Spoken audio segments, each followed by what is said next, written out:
J'ai réussi à aller à la vente privée Hermès. Oui, on parle bien de la vente privée la plus attendue de l'année et la plus select. Jusqu'à maintenant, j'ai toujours pas compris comment j'ai atterri là-bas. Du coup, je vais tout vous raconter dans cette vidéo et évidemment vous montrer les achats que j'ai pu faire là-bas. Déjà, dans un premier temps, au cas où tu n'as aucune idée de ce que c'est la vente privée Hermès et pourquoi c'est autant un truc de ouf, Hermès ne fait pas de soldes, mais fait ce qu'on appelle des ventes privées. C'est un peu le même principe, les maisons de luxe n'aiment pas trop les soldes, vous le savez. Mais du coup, la différence avec Hermès, c'est que ça a la réputation d'être des ventes privées très intéressantes parce qu'on parle d'articles remisés de 50 à 70%. Évidemment, là-bas, tu ne trouves pas les sacs, sinon ce serait beaucoup trop beau, mais tu peux acheter des chaussures, de la soie, des Twilly, des écharpes, des articles pour la maison, des bijoux et même du prêt-à-porter pour des prix allant de moins 50 à moins 70. Donc autant vous dire que chez les fans de luxe et de mode, les ventes privées Hermès, ce sont les plus attendues. Ces ventes privées, elles ont lieu 2 fois dans l'année. Au même moment que les soldes, en fait,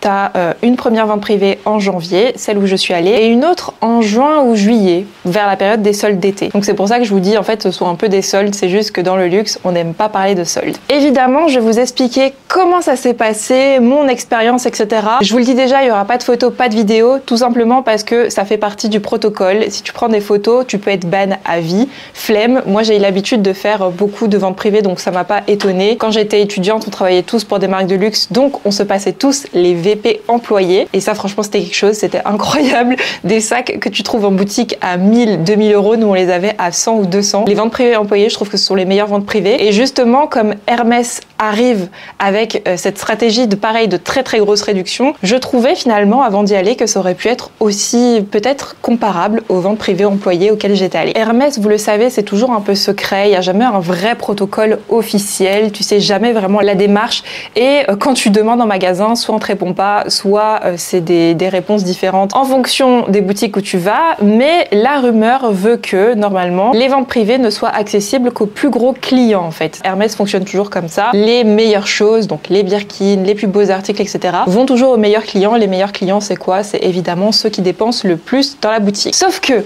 vous m'avez vu, chez Hermès, la chose qui m'intéresse le plus, ce sont les sacs. Et j'ai fait quelques achats cette année, mais pas du tout pour m'élever au titre de VIP. C'est pas les gens qui achètent 3 paires de chaussures en cuir comme moi, c'est vraiment les gens qui vont acheter du prêt-à-porter essentiellement, des articles équestres, des articles pour la maison. Et surtout, c'est des gens qui ont un très gros panier d'achat. À la base, les ventes privées étaient plutôt réservées aux VIP. Par contre, j'ai entendu autre chose, c'est que avant 2020, donc avant le Covid, les ventes privées Hermès étaient accessibles à tous. En fait, il suffisait d'avoir l'adresse et le lieu du rendez-vous et de faire la queue, de venir sur le bon créneau et de juste pouvoir rentrer à temps avant la fin du créneau et tout le monde pouvait participer. À l'heure actuelle, pour participer aux ventes privées, il faut que tu aies le petit carton d'invitation, ta pièce d'identité est contrôlée, c'est très sécurisé, donc quelqu'un qui n'est pas invité n'aurait pas pu se rendre aux ventes privées. En plus, quand tu es invité aux ventes privées, tu as droit à 1+1, en tout cas c'était mon cas, je sais que c'était aussi le cas de Nina de la chaîne Nina, d'ailleurs n'hésitez pas à aller voir elle, son expérience sur les VP, et c'est justement pour ça que je trouve que tout est un peu flou par rapport aux invitations de VP, parce que Nina de la chaîne Nina a fait beaucoup plus d'achats Hermès que moi, donc elle a un panier moyen beaucoup plus important que le mien. Je vous rappelle, j'ai fait 3 achats chez Hermès l'an dernier. J'ai été invitée et elle, par contre, elle n'a pas été invitée, donc j'étais surprise. C'est une fille de sa communauté qui l'a invitée, donc trop contente pour elle qu'elle ait pu participer. Là, vous allez vous demander, mais Jessie, comment t'as fait pour aller à ces ventes privées, puisqu'elles sont si select, si difficiles à avoir, faut avoir un panier moyen, etc. Et pareil, c'est soit faut avoir un panier moyen, soit il faudrait apparemment aller demander en boutique à un vendeur. Petit récap de ma situation chez Hermès. Ma conseillère de vente de Lille, de qui j'étais la plus proche, est partie. Ma conseillère de vente de Sèvres, j'ai pas trop de nouvelles. Comme vous l'avez compris, je n'ai plus vraiment de vendeur attitré chez Hermès. Étant donné, comme je vous disais, que je n'ai ni panier d'achat extraordinaire, ni vendeur attitré, je me suis dit tout simplement qu'ils ont dû se tromper. Et j'ai reçu l'email dans ma boîte mail avec mon prénom et mon nom, mais je me suis juste dit qu'il y a dû y avoir une erreur automatique. Ce qui m'a fait me dire aussi que c'était une erreur, c'est que quand je me suis inscrite après avoir reçu le mail, normalement tu dois recevoir un mail de confirmation et tu as jusqu'à une certaine date pour recevoir ce mail de confirmation. La date est arrivée, je n'ai jamais reçu le mail de confirmation, donc je me suis dit ok, purée. Là on est en décembre, hein, pour rappel. Là on est encore dans le mois de décembre, et en décembre je me suis dit bah purée, bah en fait c'est ça, il s'était trompé. Sauf que finalement le lendemain de cette date butoir, je me dis bon allez, ça te coûte rien, c'est pas grave, au pire tu seras un peu humiliée, mais c'est pas grave, t'es toute seule à la maison. Appelle Hermès et demande-leur si ta participation au VP est validée. Donc j'appelle un peu mal à l'aise et ils me disent ah bah si c'est bon, on vous a envoyé l'email. Et je lui dis ah bon? Je dis vous l'avez envoyé à quel mail pour bien vérifier pareil qu'ils ne sont pas trompés de personne, et il me donne mon email qui est associé au fichier client. Donc je me dis ah ouais en fait j'ai vraiment été invitée, genre ils m'ont vraiment invitée. Je sais toujours pas si c'est aléatoire ou si c'est quelqu'un qui m'a invité. Jusqu'à maintenant je ne sais pas comment c'est possible. C'est possible que ce soit réellement aléatoire. Ils m'ont dit ok ben on vous renvoie le mail. Là j'ai reçu dans ma boîte mail que j'étais bien invitée au VP avec mon nom et que j'avais droit à un +1. Donc moi j'ai pu y aller le mercredi 10 janvier mais ça commençait le 9 tout en sachant que bah, comme dans toute vente privée c'est toujours mieux le premier jour. Jusqu'à maintenant je ne sais pas comment j'ai été invitée. Donc je considère que j'étais une infiltrée. Même quand je suis arrivée j'avais l'impression de ne pas du tout avoir le profil. C'était pas du tout ma tranche d'âge. C'était que des petits messieurs et des petites dames. Cinquantaine, soixantaine. Il y avait très peu de jeunes et les seuls jeunes qu'il y avait c'était des touristes qui parlaient pas du tout français. Je sais pas si c'est aussi l'horaire, j'y suis allée un mercredi de 9h à midi, j'en sais rien, je saurais pas vous dire, mais en tout cas je fitais pas trop dans la population. Mais l'essentiel, c'est que j'ai pu y aller et que maintenant je peux vous raconter ce qui s'est passé. Donc déjà, c'est au Palais des Congrès. C'est une grande salle dans le Palais des Congrès. La queue est très très longue. On a dû faire 1 heure de queue, je pense. Ça a commencé à 9h et nous, on voulait être là à 8h. Le temps de faire la queue, parce qu'un truc à savoir, c'est que ton temps dans la queue est décompté dans ton temps de la vente. Ça veut dire que la vente est de 9h à midi, mais toi, si à 9h, t'es dans la queue, et que tu entres à 10h, bah, tu n'auras plus que 2 heures dans la vente. C'est très très important de prendre tous ces éléments en compte. Du coup, tu peux rater des articles comme ça. Vous faites la queue à l'extérieur, mais une fois arrivé à l'intérieur, dans chaque stand, faut faire la queue. Quand t'arrives au niveau des chapeaux, donc il y avait d'abord les chapeaux, ensuite les bijoux fantaisie, après il y avait une partie maison. Un peu partout, t'as de la soie et des écharpes. Ensuite, t'avais les chaussures et tout au fond, le prêt-à-porter et la haute couture. Quand je suis arrivée, je m'étais dit direct, je vais aller aux bijoux. Et au final, j'ai vu mon copain partir aux chaussures et ça m'a un peu déstabilisée. Je me suis dit, ouais, c'est vrai, les chaussures et tout, ça va peut-être partir en premier. Je vais d'abord aller aux chaussures et ensuite je reviendrai aux bijoux. Erreur stratégique puisque les queues deviennent immenses en genre 2 minutes. Et surtout, en plus, bah, les gens vont plus se ruer aux bijoux parce que c'est moins cher, vous imaginez. Donc, la queue des bijoux est devenue immense et aux chaussures, par contre, elle était déjà exponentielle. Il y avait une très très grande queue aux chaussures. Donc du coup, mon chéri va à la queue pour homme. À l'homme, il y avait quasiment personne devant lui, donc il est passé direct. Et moi, je suis restée dans la queue femme environ 15 minutes. Quand je suis arrivée au stand, il y avait littéralement aucune chaussure en 41. Je vous le dis direct qu'il n'y avait pas de Chypre, il n'y avait pas les jolis mocassins, il n'y avait pas mes beaux mocassins. Moi, je m'étais dit, je vais au VP, je veux d'autres beaux mocassins comme mes beiges là. Il n'y en avait pas. J'ai direct compris que je venais de perdre 15 précieuses minutes dans la queue pour rien. Donc je retourne aux bijoux et quand j'arrive, la queue est encore plus grosse que la queue des chaussures. Donc je me mets dans la queue des bijoux, je crois que je perds au moins 20 minutes aux bijoux. Pendant que je suis dans la queue, après 10 minutes de queue, j'entends « Mesdames et messieurs, on n'a plus de clic H ». Clic H, c'est littéralement le bracelet pour lequel je faisais la queue. Au final, il n'y en avait plus, donc je me suis dit « Bon, je reste quand même dans la queue ». J'arrive au niveau des bijoux, il ne restait quasiment rien. L'heure des bracelets, au moment où je suis au stand, je dis ok, vas-y, je le prends. Donc je le mets dans mon panier à ce moment-là, ce bracelet-là, parce que je me dis bon ben pour l'instant je n'ai rien trouvé, absolument rien. Il passait à 222 €, un truc comme ça. Retenez bien, hein, 222 € pour un bracelet que j'aime à peine. Je veux bien, il est remisé, mais c'est ça le problème des VP, c'est que moi je veux plus jamais regretter et arriver chez moi et me dire mais en fait, t'aurais vu ça dans un magasin 222 € en tant que prix actuel, est-ce que je l'aurais pris? Si la réponse c'est non, c'est pas la peine. Ensuite, dans tout mon désespoir, je vais aux écharpes. Je trouve une écharpe pas mal. C'est une écharpe en cachemire camel avec le revers noir. Je la trouve vraiment jolie, je l'essaie, je la mets sur mon manteau et tout. Et puis je me dis bon ok, vas-y, celle-ci, je la prends aussi, tout en sachant que l'écharpe faisait 1 000 € et elle était remisée à 500 €. Déjà, même ça, je trouve ça ridicule, mais bon bref, je mets dans mon petit panier parce que par dépit, puisque je ne trouve rien. Je vais à la soie, donc au Twilly, puisque je me dis je vais essayer de trouver un beau Twilly pour mon sac. Et quand j'arrive au Twilly, il y avait que des Twilly qui étaient pas très beaux avec des petites têtes et tout bizarre, et il y avait 2 couleurs. Du rouge, mais rouge vif, et jaune, un jaune un peu moutarde, pas très beau. Rien qui n'irait avec mes sacs actuels, et surtout, c'était tellement moche que personne ne les prenait. J'ai vu d'ailleurs que Nina a eu beaucoup plus de chance que moi. Elle est allée à la vente le lendemain du jour où je suis allée, et elle a trouvé un super beau Twilly. Si j'avais vu celui-là, j'aurais pris direct parce qu'il a du marron, ça irait parfaitement avec mon Birkin biscuit.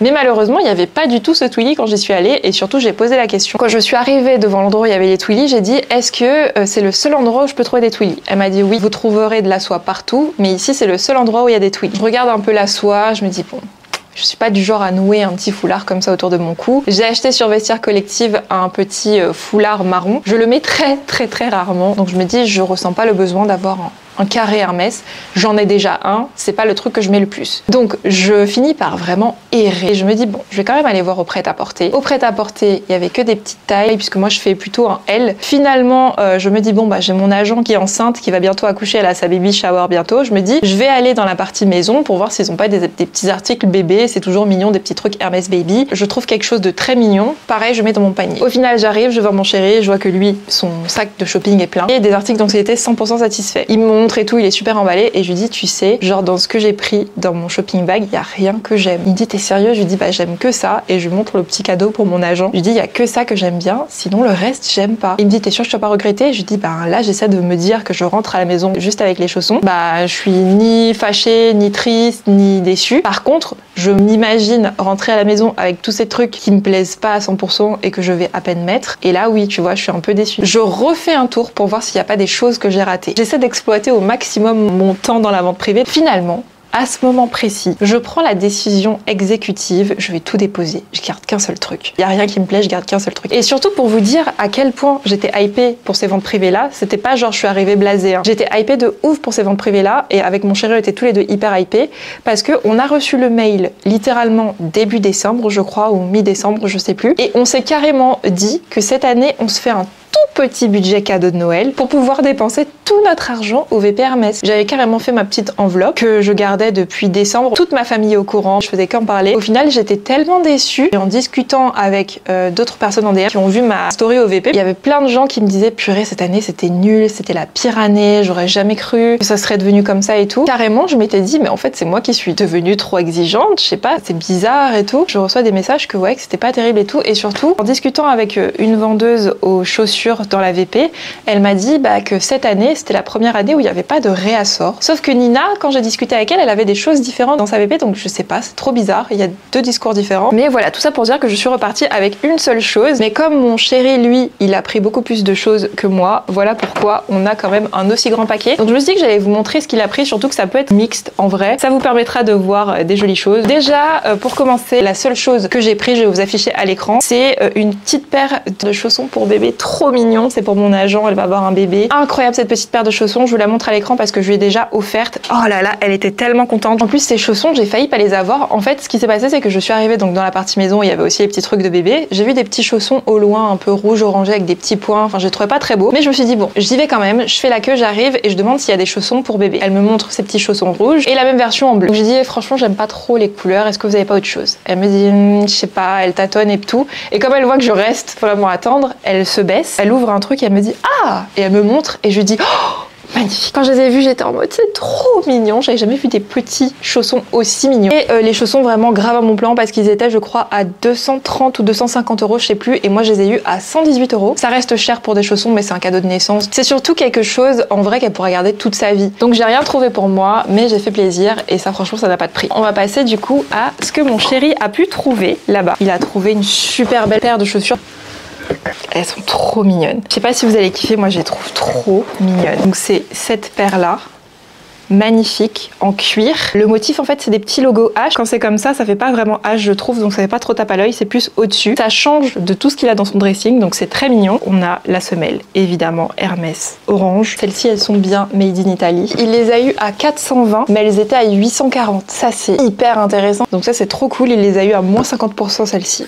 Ensuite il a pris donc le bracelet Super H Paladier. Ça ressemble au final au clic H, hein, mais il y avait plus de clic H et moi je trouvais que c'était trop gros dans mon bras, mais du coup pour un homme franchement sur lui ça lui va trop bien. Hop, t'appuies au milieu et ensuite tu le mets au bras. Je vais pas le fermer parce qu'après j'arrive pas à le fermer toute seule, mais ça donne ça. C'est trop beau, hein. Super joli. C'est en palladium, donc le fameux dérivé du platine de chez Hermès. Il a fait une affaire de ouf. En fait, ce bracelet-là, il est à 640 € sur le site de Hermès. Et lui, il l'a eu à 369. Et enfin, la dernière chose qu'il a pris, c'est ce foulard. Là-bas, la vendeuse lui a dit qu'il était collector parce que c'est la première fois que Hermès faisait un foulard recto verso pour hommes. Je crois que c'est ça l'histoire ou le storytelling qu'ils lui ont dit. Et du coup, lui, il voulait donc ce foulard en soi pour le faire passer d'un jean et donc je vais vous dire, donc ça lui a fait 261 €. Le truc c'est que j'arrive pas, je suis sur le site de Hermès et j'arrive pas à le trouver trouvé. Et je le vois sur un site qui s'appelle Jolie Closette. Je pense que ça doit être un site de seconde main et je vois 790 €. Donc je sais pas c'était quoi le prix exact, mais en tout cas je pense qu'il a eu, là ça doit être un moins 70%. Mais pareil, super affaire. Un grand carré. Et la dame elle nous disait qu'il était collector. Je sais pas si c'est vrai, mais trop beau. Vraiment hyper beau. Du coup voilà, là je suis quand même fière de moi d'être partie sans rien et surtout j'ai pas de regrets. Il y a rien où en rentrant chez moi je me dis purée j'aurais dû le prendre. Donc ça veut dire vraiment que j'ai fait le bon choix. Les articles que je voulais entre guillemets prendre n'auraient rien changé à ma vie. J'espère que cette vidéo du coup ça vous aura plu et que ça aura pu un peu vous aiguiller, vous expliquer comment participer à ces ventes privées, qu'est-ce qu'on peut y trouver, etc. Quant à moi je vous fais plein de gros bisous et je vous dis à la prochaine pour une nouvelle vidéo. Mouah.